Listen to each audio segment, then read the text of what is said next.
আপনাদের ইউজি যারা আছেন, ইউজি এবং পুরনো বিডিপি, ওল্ড বিডিপি যারা আছেন, তাদের ইউজি অ্যাসাইনমেন্ট সাবমিশন শুরু কিন্তু নোটিশ দিয়ে দিয়েছে। তো শুরু হচ্ছে 25/11/2025 আর শেষ হবে 2/12/2025, অর্থাৎ নভেম্বরের 25 তারিখ শুরু হচ্ছে আর শেষ হচ্ছে ডিসেম্বরের 2 তারিখ।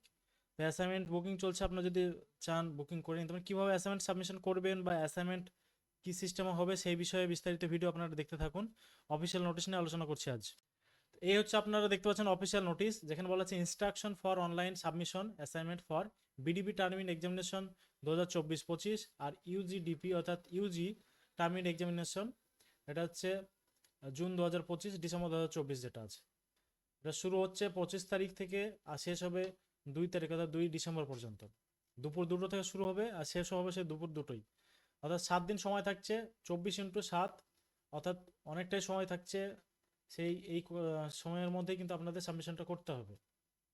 এখানে কী কী বলা হচ্ছে যে বিডিপি আর ইউজি তাদের যে এক্সামিনেশন, যারা এক্সাম ফর্ম ফিল আপ করেছেন তারা কিন্তু এটা দিতে পারবেন। যে এর আগে কিন্তু আপনাকে যেটা করতে হবে, অ্যাসাইনমেন্ট স্লিপটা ডাউনলোড করে নিতে হবে। অ্যাসাইনমেন্ট স্লিপ ডাউনলোড লিঙ্ক দেখছেন www.nsoucbdp.com, এই লিঙ্কে যাবেন, এনওএর নাম্বার দিলেই কিন্তু আপনারা অ্যাসাইনমেন্ট স্লিপটা ডাউনলোড করে নিতে পারেন। অবশ্যই ওটা ডাউনলোড করে নেবেন। অ্যাসাইনমেন্ট স্লিপ কীভাবে ডাউনলোড করতে হবে সেটা নিয়ে আলাদা একটা বিস্তারিত ভিডিও আসছে, আপনারা এটা দেখতে থাকুন। তো এখানে রুলস হিসেবে বলা আছে যে যদি ইনভ্যালিড স্টুডেন্ট দেখায় তাহলে হয়তো এক্সামিনেশন ফর্ম ফিল আপের হয়তো সাবমিট করা হয়নি, সেই জন্য হয়তো হতে পারে। এটা একটা কীভাবে এক্সাম দিতে পারবেন, ট্যাব, মোবাইল অথবা ডেস্কটপ বা ল্যাপটপ, সেই সব জায়গা থেকে আপনারা দিতে পারবেন। কিন্তু এটুকু মনে রাখবেন যে শুধুমাত্র একটা ডিভাইসের থেকেই কিন্তু এক্সামটা দেওয়ার চেষ্টা করবেন।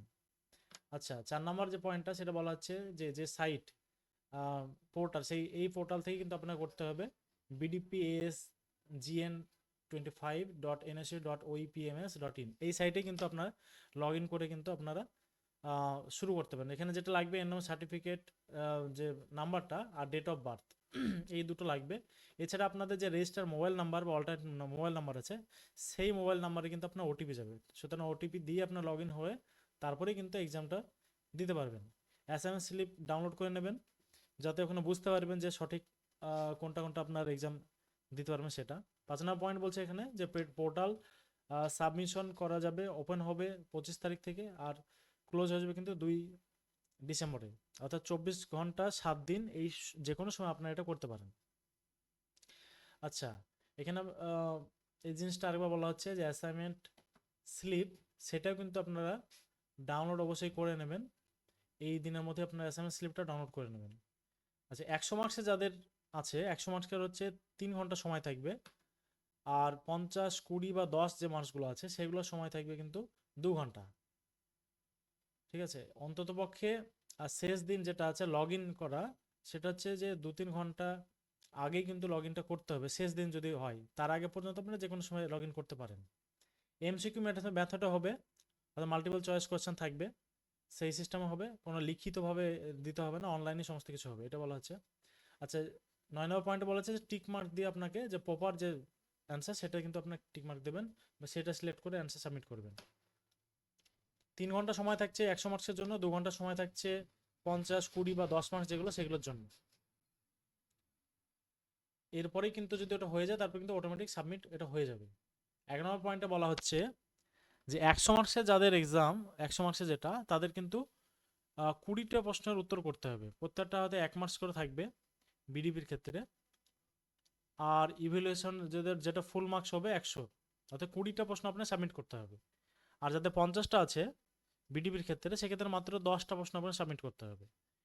আর যাদের ইউজি আছে, ইউজির ক্ষেত্রে আপনাদের সিস্টেম হচ্ছে যে 20টা প্রশ্ন যদি থাকে, সেক্ষেত্রে এখানে যেটা বলা হচ্ছে ফুল মার্কস আর 20, the learner have to answer 10 assignment question is 2 marks, অর্থাৎ 10টা প্রশ্ন করতে হবে, সেটার টোটাল ফুল মার্কস হয়ে যাবে 20।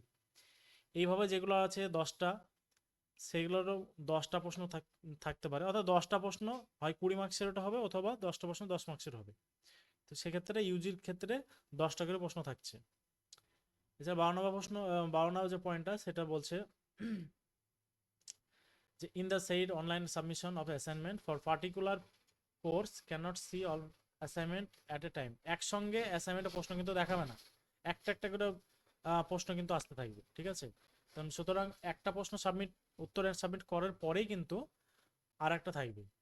আর এখানে বলে দেওয়া হচ্ছে যে they will not get any alternative assignment question, অর্থাৎ অল্টারনেট কোনো প্রশ্ন থাকবে, যে প্রশ্নগুলো থাকবে সেইগুলোই কিন্তু করতে হবে। সুতরাং যদি কেউ স্কিপ করে যায় তাহলে কিন্তু নতুন প্রশ্ন পাবে না। হ্যাঁ, ঠিক আছে, তো সবগুলোই দেওয়ার চেষ্টা করবো প্রত্যেকে। 14 নম্বর যে পয়েন্ট সেটাতে বলা হচ্ছে যে correct edited and learner concern will not be able to return there previous position. যদি একবার সাবমিট করে দেন তাহলে সেক্ষেত্রে কিন্তু ব্যাক করা যাবে না। সুতরাং ওই যে অ্যান্সার যেটা আছে যেভাবে সেটা ধীরে সুস্থে আপনারা কিন্তু এটা করবেন, কিন্তু কোনো নেগেটিভ মার্কিং নেই।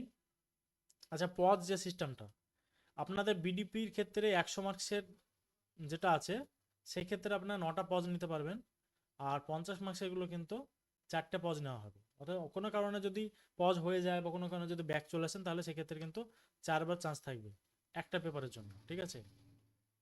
এছাড়াও যদি রিফ্রেশ করেন বা রিলোডিং করেন সেই ক্ষেত্রে এগুলো কাজে লাগে। অনেক সময় সার্ভার ডাউন থাকলে বা হয়তো যদি সার্ভার সমস্যা থাকে সেক্ষেত্রে রিফ্রেশ করলে সেই সুযোগটা এরকম হচ্ছে।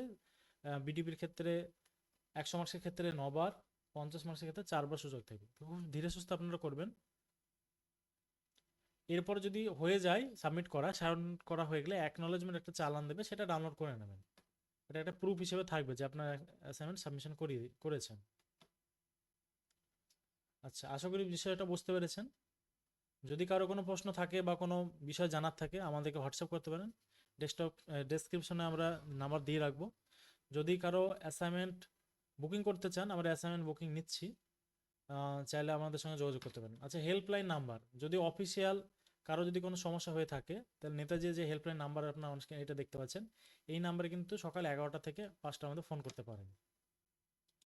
আমাদের সেন্টারে অ্যাসাইনমেন্ট বুকিং চলছে, আপনারা যদি চান অ্যাসাইনমেন্ট বুকিং করতে পারেন, সাবমিশন করে নিতে পারেন, অথবা অ্যান্সার যেটা 2 রকম পদ্ধতিতে আমরা দিচ্ছি। হয় আমরা অ্যান্সার পিডিএফ দিয়ে দেবো, আপনারা নিজে নিজে সাবমিট করবেন, সেক্ষেত্রে আমরা গাইড করে দেবো, অথবা আমাদের মাধ্যমে সাবমিশন করে নেওয়া হবে। সেক্ষেত্রে আমাদের যে একটা নির্দিষ্ট ফিজ আছে সেই ফিজটা পেমেন্ট করতে হবে। এই বিষয়ে বিস্তারিত যদি জানতে চান আমার যে অনস্ক্রিন নাম্বার আছে, এই নাম্বার 9647952011, এই নাম্বার আপনারা সরাসরি যোগাযোগ করুন বা সরাসরি হোয়াটসঅ্যাপ করতে পারেন বিস্তারিত জানার জন্য। ধন্যবাদ।